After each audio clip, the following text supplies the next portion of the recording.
think that's those. So what we'll do next is we'll go to the Sugar and Spike 100 theme. Now what happens with the Sugar and Spike deal is pretty simple. DC published Sugar and Spike. They got through 98 issues. And then Sheldon Mayer's eyes got bad. He had cataracts. And he couldn't see, couldn't draw anymore. So for a number of years he had to give up drawing, and that ended the series at issue number 98. About 20 years later, the 99th issue of Sugar and Spike, but they never did a 100th issue. Oh, and by the way, Sheldon did get cataract surgery eventually and continued to draw Sugar and Spike, but for the international market. And the stories that were in the 99th issue were from that work that he'd done and was published in Europe and other.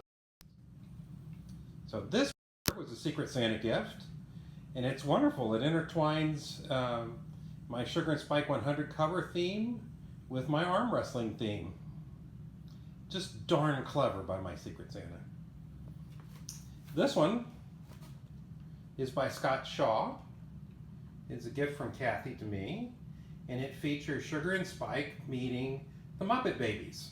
Up at the top, you can see Bernie the Brain, who'd invented or stole or something the ultimate nullifier, and he used it to move from their dimension into the dimension occupied by the Muppet Babies.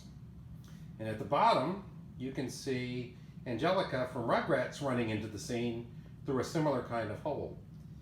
The interesting thing about this is that Rugrats is generally credits Sugar and Spike for its inspiration, and Scott's long been of the opinion that the Muppet Babies were also inspired by Sugar and Spike.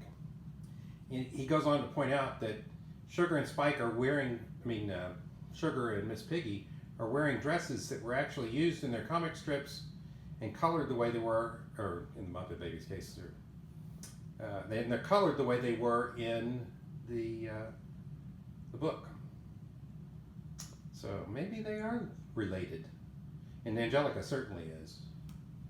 There's a lot more going on there, and if you want to, go to my CAF and you can read about what else is going on in the picture.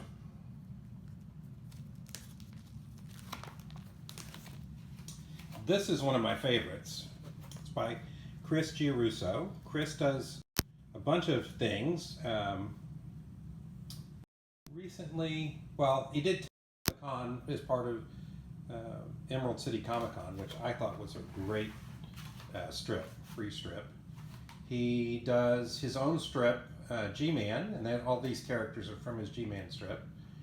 He also recently did a comic book called Encounter with Art Baltazar and Franco. Anyway, I really like Chris's work, and at one of the Heroes Cons I had him draw in a sketchbook, which we'll see eventually, and he was perfect. And so when I put him on my list, I knew that whatever he did would turn out really well, and Kathy contacted him and ordered this from him. And you can see that Sugar has stolen G-Man's cape, which is what gives him his powers. And she's taken Spike along with her. And the rest of G-Man's friends are down watching. This is another one that delights me. It's by Steve Conley, who does a webcomic called The Middle Age. You can find The Middle Age on Webtoon and on a website with the appropriate name. Anyway, Sir Quimp is looking up and seeing Sugar and Spike riding two baby dragons to whom he has quite a bit of affection. And you can see, could it possibly be fatherly pride?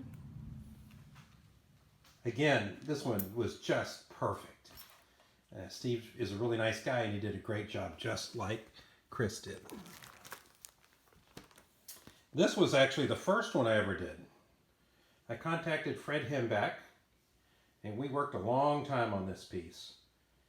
I wanted a Christmas theme. I wanted Toon Fred dressed as Santa, maybe the kids in his lap, and as many other Sheldon Mayer characters as he could figure out to put into the cover.